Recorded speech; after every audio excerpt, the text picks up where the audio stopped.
In the Third Age, the Old Ones spread across the land, an invasion beyond understanding, beyond the reality of those who called Wraith home.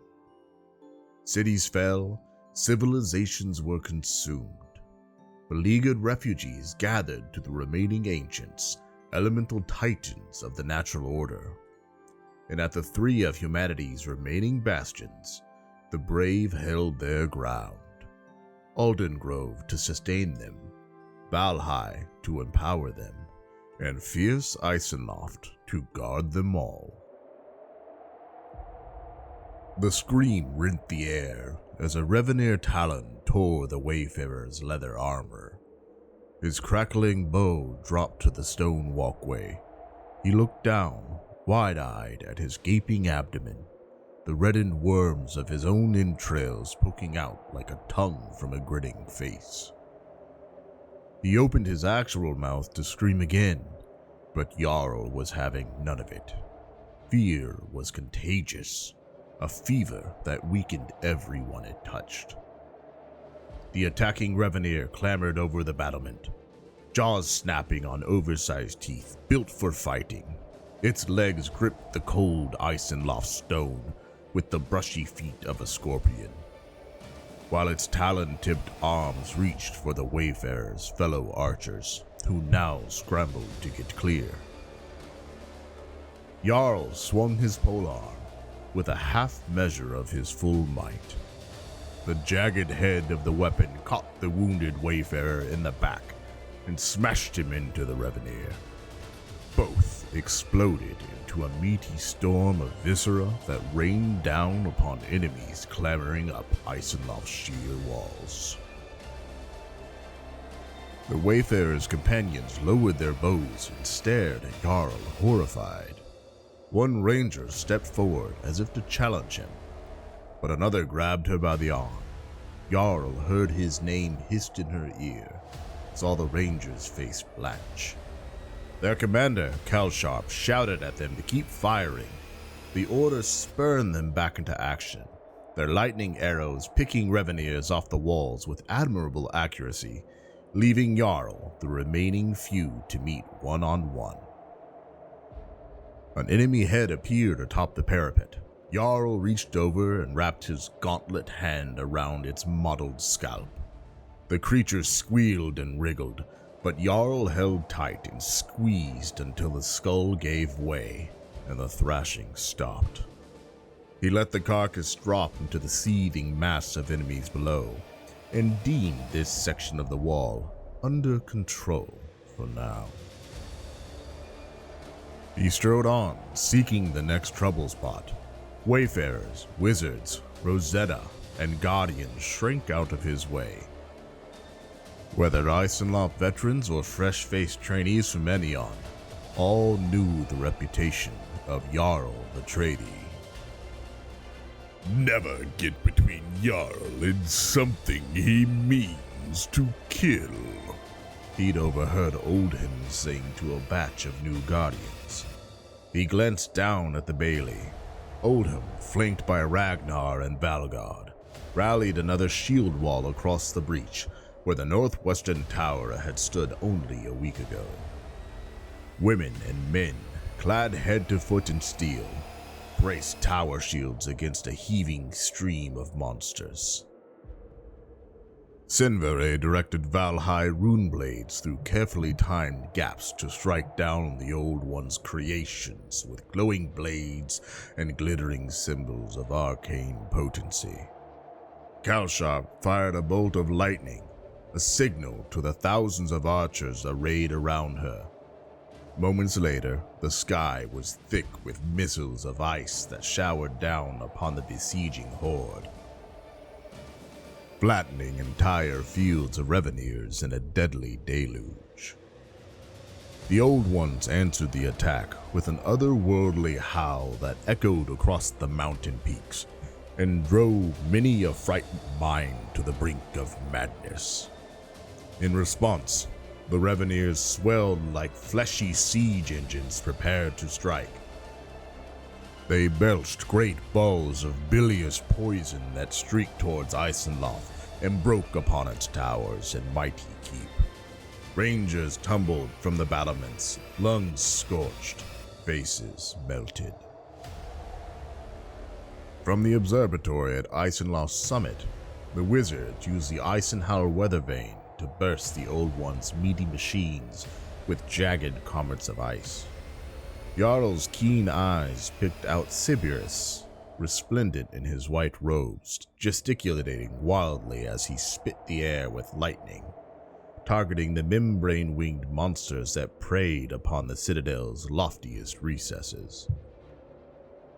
Reveneers exploded in clouds of spark and sinew, but some made it through to pluck mages from towers, only to drop them to their doom upon the ragged rocks below. Jarl looked out over the Old One's horde, a sea of enslaved life from across Wraith. The flesh, blood, and bone of a continent's creatures, consumed and regurgitated it into forms beyond even the most twisted of imaginations. Was there no end? No hope of victory? While others trembled at the sight, Jarl gripped his trusty polearm and snarled behind his helm. He was born for this. He would die for this. If it helped the Allen, if it helped humanity, all the better. He'd kill until he was killed. He caught movement to his right, and casually backhanded a foe as it mounted the parapet. Further along, through the cloud of red mist down in the breach, another apparition appeared, huffing fetid breath from his 6 slavering maws. Glutgore, Mountain of Meat, a giant grown from a multitude of willing bodies, a singular aberrant baby born from 1,000 mothers. Anticipation stirred Jarl's blood. This was a monster worthy of his personal attention. A bottomless vessel into which he could pour his immeasurable violence. He spared a glance for Oldham, the one Allen he could trust with this moment, the one man who might understand.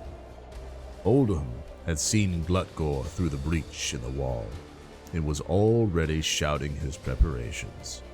He looked up from the bailey as if sensing Jarl's resolution. Their eyes met, and a nod was all it took.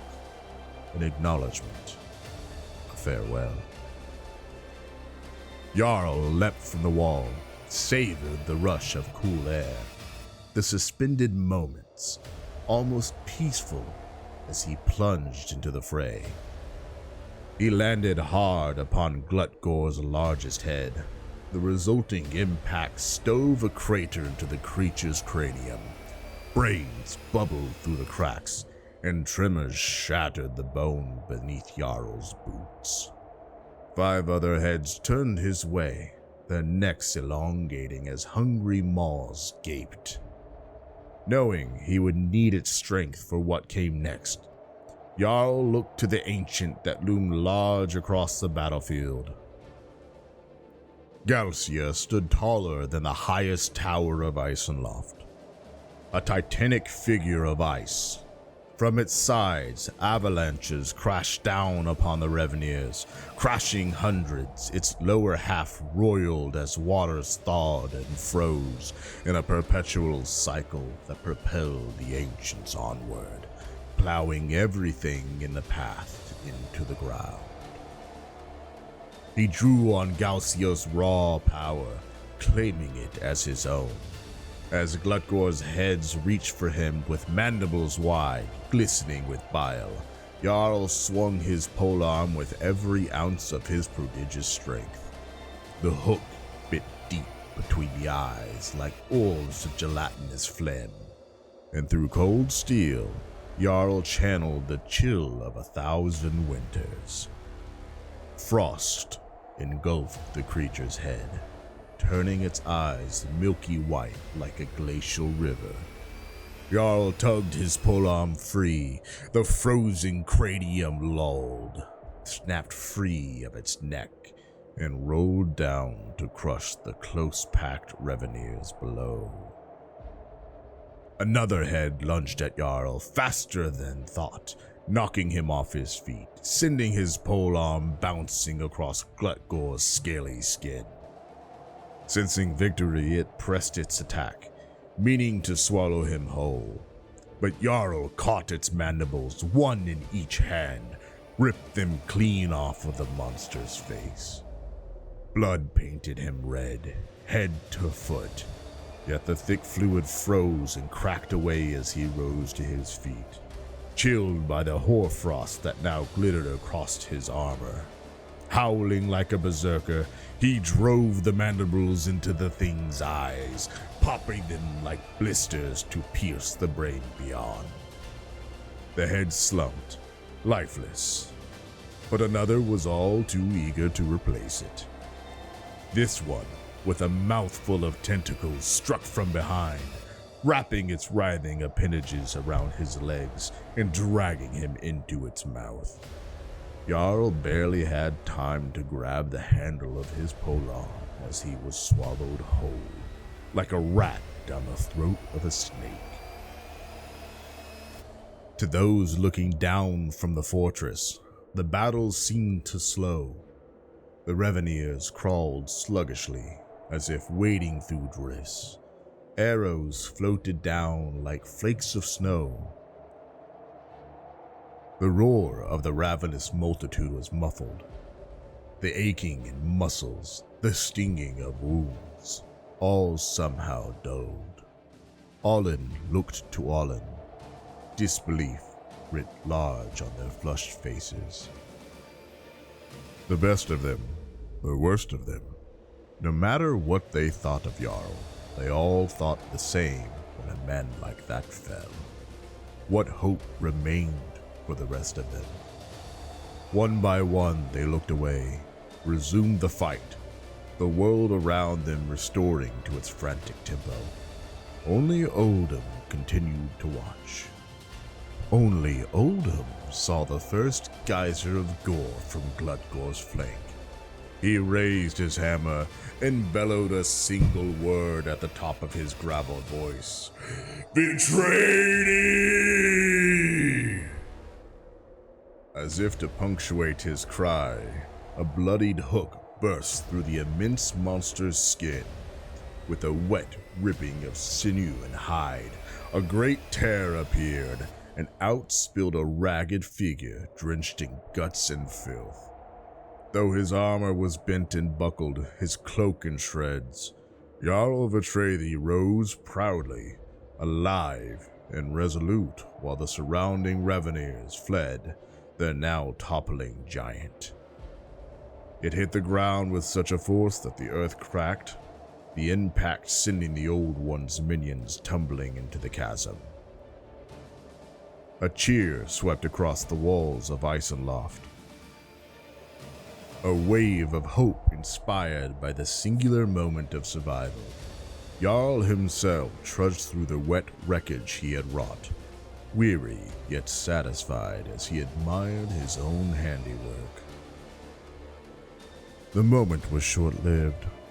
From one side of the chasm, 6 heads bubbled into existence from sinuous necks. On the other side rose 6 more. Reveneers that had previously fled now surged towards Glutgor to forge its flesh anew. By the 100, they melted into that simmering stew, 2 gigantic forms growing larger still until they towered over Jarl, leering twin monuments to Olin futility and human fatality. Jarl looked up at those beastly brothers as he dug deep into his own soul, driving mental fists through mixed feelings until he grasped something solid, something enduring, and dragged it to the surface, a lump of pure, cold fury. Icy waters flowed through his veins, extinguishing the fires of pain. He hefted his polearm and called upon Galcia to imbue him once more with the desolation of winter. Only stillness answered him. Blinking the sudden sweat from his eyes, he turned to the ancient. The Titan stood unmoving. Across its vast body, cracks had appeared, crevices gleaming with elemental power, yet none that he could reach. Raveners swarmed up Galcia's sides, blackening it with their clamoring bodies. They clad the ancient in hide and chitin and fur and scale. Ice chattered and screamed as they dug at the ancient with claws and talons and pincers and teeth. They spread over Galcia until the elemental seemed a mountain of meat, just like Glutgore, just like any of the Old One's greatest creations. Jarl watched till he could stomach no more, until his fury crackled and burst. With a heedless bellow, he turned to face the closest Glutgore. The creature opened its maws to greet him, ready to swallow him for good this time. Jarl didn't care. He would hack and destroy. He would go down swinging until it was his very last. A flash in the sky, over the mountain to the south, then another to the east, brighter, painting the clouds a gleaming silver. The thunder followed, first from the east, sharp as a shattering rock, then from the south, a deep, rumbling bass. Jarl felt it in the ground beneath his feet, resonating up through his bones, the realization touching even his ice-locked heart. Yor, Davnir, they were gone. He looked to Galcia, saw the white cold that now shone through the smothering blanket of Raveners. Raw, elemental power, contained for an aeon, releasing at last. The concussion blew him off his feet. He planted his pole arm and twisted around to meet a wall of white. Raveners froze solid where they stood. Glutgore, first one, then the other, reeled back from the blizzard, only to topple and shatter like porcelain statues. Jarl couldn't move, his armor locked in place, his flesh growing heavier with every passing moment. His lips stiffened into a scowl, and in his cooling brain huddled one final thought. The war was over for now.